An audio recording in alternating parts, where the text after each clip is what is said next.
Bueno, mis amigos, ¿cómo estamos? Vamos a ver la parte número 3 de osteología del miembro superior, lo que hace al esqueleto del brazo. Está representado por un solo hueso, que es el húmero. El húmero es un hueso largo. ¿Por qué? Porque predomina el alto respecto del ancho y lo profundo. Y como en todo hueso largo, describimos un cuerpo o diáfisis y dos extremidades o epífisis. Una superior o proximal o cefálica y otra inferior o distal o caudal. El cuerpo tiene forma prismático triangular, un prisma con tres caras, que está ligeramente torcido sobre su eje. Describimos una cara anterointerna, esto es un húmero derecho, acuérdense que siempre son esquemas derechos. Esto es interno, esto es externo, esto es superior, esto es inferior, la vista es anterior. Entonces tenemos en el cuerpo una cara anterointerna, una cara anteroexterna y una cara posterior que no la estamos viendo acá. Y tres bordes. Un borde anterior que hacia abajo es romo y se divide en dos patas, en dos ramas, que abrazan a la fosa coronoidea, que después vamos a ver. Un borde posterior interno que termina hacia abajo y hacia adentro en una saliencia ósea que es la epitróclea, famosísima, después la vamos a ver también. Y un borde posterior externo que termina en una saliencia un poco más chiquitita que es el epicóndilo, por fuera, que después también vamos a ver. Esto es una extremidad proximal o superior del húmero. Vemos que tenemos una superficie articular que es lisa, que corresponde a un tercio de segmento de esfera, que va a estar cubierta por fibrocartílago y que va a formar parte de la articulación glenohumeral, al articularse con una concavidad que tiene la escápula en su borde interno, perdón, su borde externo o axilar, que es la cavidad glenoidea.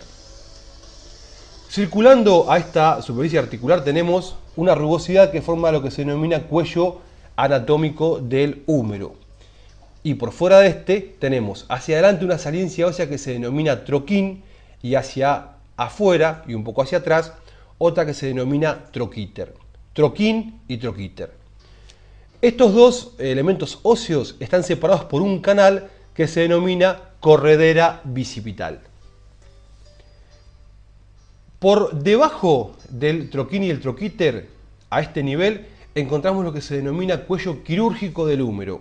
¿Por qué? Porque es a este nivel donde se van a dar las fracturas por torsión del hueso.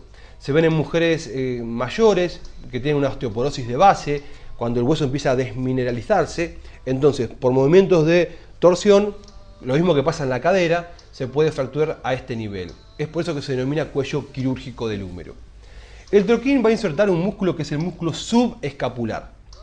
El troquíter, que está facetado en tres porciones, inserta al supraespinoso en su faceta más superior, al infraespinoso en su faceta más externa y al redondo menor en su faceta posterior. Entonces, el troquíter inserta supraespinoso, infraespinoso y redondo menor. Por debajo de troquíter y troquín, en lo que sería la corredera bicipital, vamos a ver que se insertan en el labio interno de la corredera bicipital un músculo que es el redondo mayor. En el labio externo se inserta otro músculo que es el pectoral mayor. Y en el fondo, más hacia el lado de adentro, se va a insertar el dorsal ancho. La mnemotecnia es un ancho entre dos mayores, el redondo mayor hacia adentro y el pectoral mayor hacia afuera. Por la corredera bicipital va a venir corriendo, como su nombre lo dice, el bíceps, la porción larga del bíceps, que lo hace entre el dorsal ancho y el pectoral mayor, porción larga del bíceps. Entonces, ¿por qué la corredera bicipital se llama de esa manera? Porque por ahí pasa la porción larga del bíceps. No se inserta, sino que pasa. Se va a insertar en la rugosidad supraglenoidea de la escápula. Húmero visto de adelante, húmero visto de atrás. Esto es interno, acá también es interno, externo, externo. Perfecto. Vemos que hacia anterior, con el borde anterior, encontramos en la cara anteroexterna una cresta que se dirige hacia abajo y hacia adentro y delimita una V, lo que recibe el nombre de V deltoidea. Ahí lo vemos, borde anterior, rugosidad, V deltoidea, donde se va a insertar un músculo que es el deltoides, que de ahí va a ir, como dijimos en el video anterior, a el borde anterior de la extremidad superior de la clavícula y al borde inferior de la espina del omóplato y al acromion, deltoides. A ese nivel por dentro se inserta el córaco braquial, que de ahí va a ir a la apófisis coracoides con la porción corta del bíceps. Y hacia abajo, en todo lo que es la cara anterointerna, anteroexterna y borde anterior, se inserta el braquial anterior, músculo del brazo que va a ir a la apófisis coronoides del cúbito. En la cara posterior encontramos lo que se denomina, una cosa que me había olvidado, que acá lo vemos, es en el borde posteroexterno se inserta hacia arriba el supinador largo y hacia abajo el primer radial. Supinador largo y primer radial, en el borde posteroexterno. Ahora sí, en la cara posterior encontramos un canal de torsión que se dirige hacia abajo y hacia afuera. Por ahí va a correr la arteria humeral profunda y el nervio radial. Y divide a esta cara en dos superficies. Una que está por arriba y por fuera, donde se va a insertar el vasto externo, y otra que está por abajo y por dentro, donde se va a insertar el vasto interno, que son dos músculos que pertenecen al tríceps braquial. Acá vemos la extremidad inferior del húmero, en una vista anterior. Tenemos una superficie articular en forma de polea que se denomina tróclea humeral y por fuera una ovoidea que es el cóndilo humeral, que van a corresponder a la cavidad sigmoidea mayor del cúbito, la tróclea, y a la cúpula radial, el cóndilo, en la articulación del codo. Por arriba de la tróclea tenemos la fosita coronoidea y por arriba del cóndilo la fosa supracondilia o radial.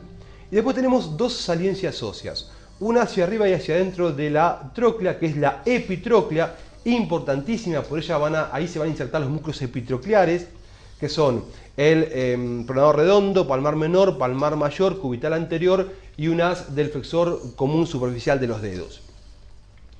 Por arriba y por fuera del cóndilo tenemos el epicóndilo, que va a insertar al segundo radial y al supinador corto del grupo externo del antebrazo y a los músculos del grupo posterior del antebrazo del plano superficial, que son el anconio, el extensor común de los dedos, el extensor propio del meñique y el cubital posterior.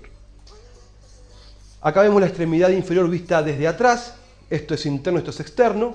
Acá tenemos la tróclea y acá tenemos el cóndilo. Por arriba de la tróclea tenemos la fosa olecraniana, que va a corresponder al pico del olecranon del cúbito. Es muy grande y se ve con facilidad.